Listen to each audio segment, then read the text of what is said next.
வணக்கம். பழனினாலே நமக்கு உடனே ஞாபகம் வர்றது ரெண்டு விஷயம். ஒன்று முருகன், இன்னொன்று பஞ்சாமிர்தம். அந்த அளவுக்கு உலக பிரசித்தி வாய்ந்தது பழனி பஞ்சாமிர்தம். இப்போ ஜிஐ டேக்கும் இருக்கு. திருப்பதி லட்டுக்கு அடுத்தபடியா பழனி பஞ்சாமிர்தத்துக்கும் ஜிஐ டேக் இருக்கு.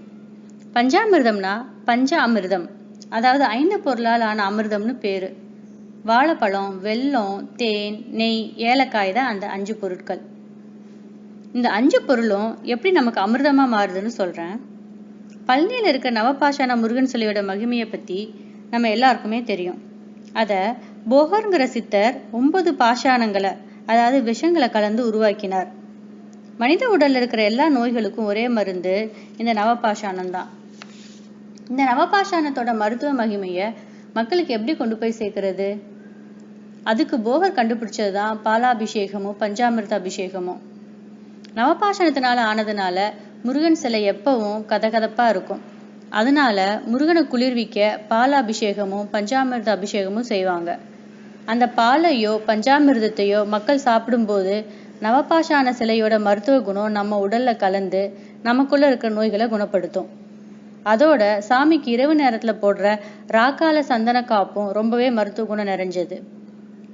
எத்தனையோ இடங்கள்ல பஞ்சாமிர்தம் செய்யப்பட்டாலும் பழனி பஞ்சாமிர்தத்தோட சுவையே தனிதான். அதுக்கு அதில் சேர்க்கப்படுற பொருட்களோட தனிச்சிறப்பும் அதோட அளவுகளும் தான் காரணம்.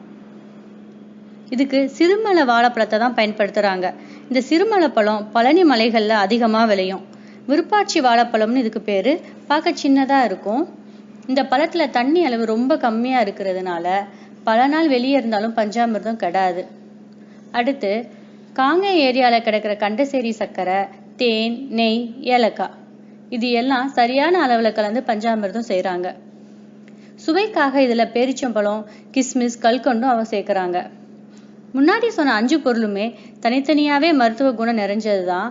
இதை ஒன்னா கலந்து முருகனுக்கு அபிஷேகம் செஞ்சு வரும்போது நோய் தீர்க்கும் அமிர்தமா மாறிடுது. இந்த பஞ்சாமிர்தத்துக்கு இன்னொரு வரலாற்று கதையும் இருக்கு. முருகன் கோயில் எல்லாத்துலயும் இடும்பனுக்கு தனி சன்னதி இருக்க நம்ம பார்த்திருப்போம். இவர் தீவிர முருக பக்தர், அகத்தியரோட சீடரும் கூட. இவரு பழனி முருகனுக்கு அபிஷேகம் பண்ணணும்னு நினைச்சு தேடினப்போ அங்க மலையில கிடைச்ச வாழைப்பழம், தேன், ஏலக்காய் கொண்டு அபிஷேகம் செஞ்சாருன்னு ஒரு வரலாறு இருக்கு.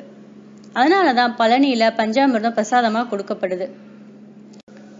பழனி முருகனை பத்தியும் பஞ்சாமிர்தத்தை பத்தியும் இந்த வீடியோ மூலமா தெரிஞ்சுட்டு இருப்பீங்க. நன்றி.